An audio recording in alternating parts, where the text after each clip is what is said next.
Welcome to HortTube. My name is Jim Putnam. In this video, I'm going to go over a couple boxes of plants that I got up at Pine Knot Farms this past weekend. They do an open house in the winter time, several weekends in a row. This was the first one this past weekend. I think the next 3 weekends they have open houses as well. And they specialize in hellebores, and then they invite several other nurseries in that do specialty plants to set up with them for the sale. And then of course their gardens and everything are beautiful, and lots of hellebores planted everywhere. If you're unfamiliar with hellebores, they're kind of evergreen perennials here in the south, and kind of semi-evergreen perennials up in the north that bloom in the winter time.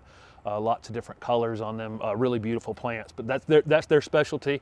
I'm going to bring the camera in a little bit closer here, and I will give you just an up close of a few things that I got that are going in here. Most of it is for the shade, with a few exceptions, because the back of the property here at this new house I moved into, by the middle of the day, there's a giant oak here behind me that this back corner back here is mostly shaded.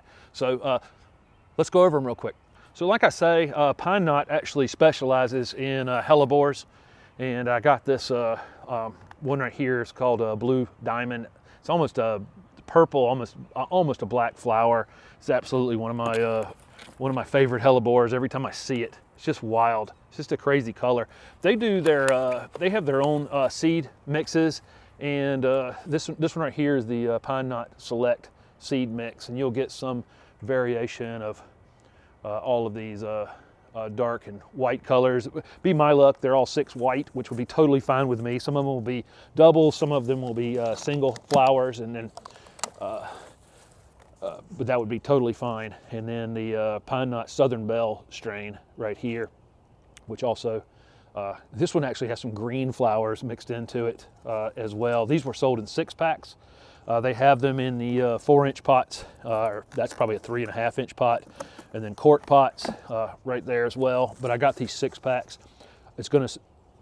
I'll know next year what colors these are, so that'll be super interesting. Hellebores are also called Lenten roses or winter roses. I got this beautiful pink one right here called Penny's Pink. I mean, look how beautiful that one is, and it also has a kind of a variegated mottled foliage on it as well. So even some of the new hybrid hellebores, we're seeing foliage, variegations in the foliage and that kind of thing. These are going to be for shade. They'll actually take dry shade once they're established, and so I've got a perfect spot for those, and they'll bloom every winter. And again, they're evergreen here. I've got my buddy Jason Stevens from Superior Plants. He has his stuff up there, and I got this aspidester cast iron plant, the Stars and Stripes one right here. It's not showing a lot of the striping on the leaves yet, but this will be another shade addition to the back. These will get about 36 inches tall. The hellebores are hardy in zones 5 to 9. Some of them probably even into zone 4. The cast iron plant here is only going to be hardy in like 7 to 10, something like that. So next up on the list here is this podophyllum right here, or mayapple.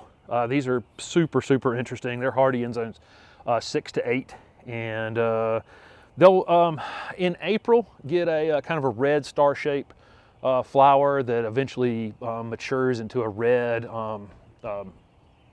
almost apple-looking fruit. I'm guessing that's why they call it a mayapple. Beautiful shiny foliage on this, and super interesting little red flowers hanging down from it. This one will be interesting. I'll get this in the ground back there in that shady space, and you'll get to see it during the season. I don't know that it will actually bloom this first year. We'll see. Another interesting plant I got is a South African native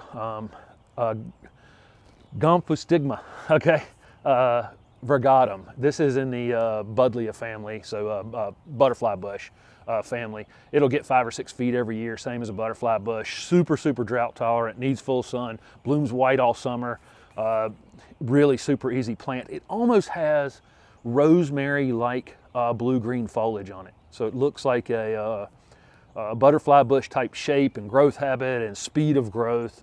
Flowers all summer like a butterfly bush, but like I say, it almost has a rosemary-like foliage on it. Here's a couple sedum that I got, red one. I don't have the great soil here. This backyard's very flat, and it's not great draining. I may end up putting these sedums in containers. That may be what you see. I am going to be doing some rock work back here, some stone work, and so they may end up in between stones and that kind of thing. That's probably preferable to that sedum. The sedum's hardy in zone 5 to 8. Almost anybody with well-drained soil in a full sun spot can grow sedum, so or stone crop. I got a viburnum. It doesn't look like much now. This is viburnum nudum, which is a possum haw viburnum. Some people will call this one, or a wither rod viburnum. This one can get about 12 feet tall. This is a native. Probably not that happy this far south, but it's a great plant. This one was very adaptable in the sun or the shade. It really does well with wet feet, and so if you have a spot with, I get that question all the time. People want plants that will take wet feet. Blooms in the spring, and then the berries kind of evolve over time. You'll see them, they'll start off kind of a pinkish red and then become blue and then black over time. Beautiful. And when they're in that blue phase, they're just absolutely amazing, but super adaptable, native, pretty fast growing shrub. Doesn't look like much now in this little 2-inch pot, but I may pot this one into a container, grow it out a little bit before I put it in the ground. But this was adaptable to almost any space in my yard. I got a bulbin right here. This is another South African native right here. This one is a orange stalked bulbine is what this one is. It's got orange flowers on the top of it. Not actually hardy here in my area. It's hardy in zones 8 to 11. I'm going to use this as a container plant and bring it in the house in the winter time, but it will have these orange flower spikes on it most of the summer.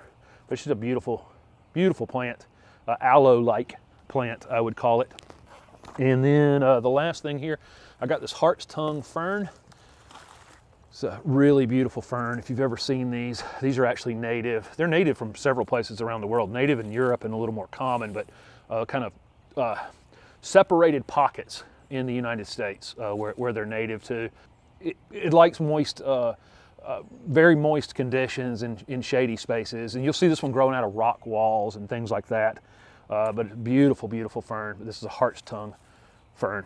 So if you're subscribed to my channel, you'll see on these, I do a Wednesday weekly update video, and each Wednesday you'll see plants grow in the ground in this landscape here. I moved into this house just a few months ago, and I'm starting to landscape the space, and every week, like I say, I put up a weekly landscape update. You'll see these things go in the ground, and you'll see how they perform during the spring and summer this year. Thank you very much for watching this video.